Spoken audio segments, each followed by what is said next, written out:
Welcome to the Banker Lamp. Please enjoy the video.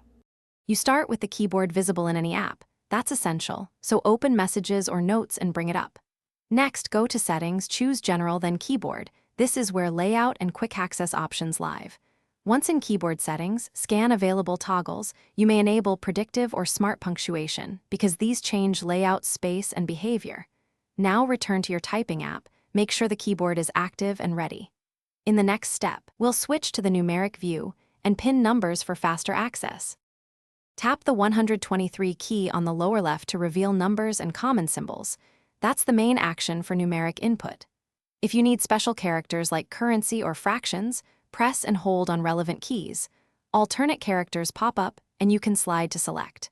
For repeated numeric entry, double tap or keep 123 active and use the spacebar trick. Press then swipe to maintain the numeric view until you press ABC. Make sure to use one-handed mode or keyboard split on. To finish, consider installing a third-party keyboard that supports a persistent top numeric row or create a text replacement shortcut for frequently used numbers. This saves time. Once done, practice toggling between 123 and ABC quickly so your fingers learn the rhythm. This is why shortcuts matter. If numbers won't appear, force close the app, reboot the phone, or reset keyboard settings under General.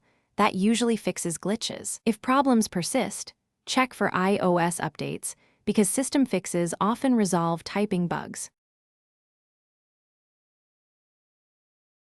Thanks for watching. If this was helpful, leave a like and consider subscribing. See you next time.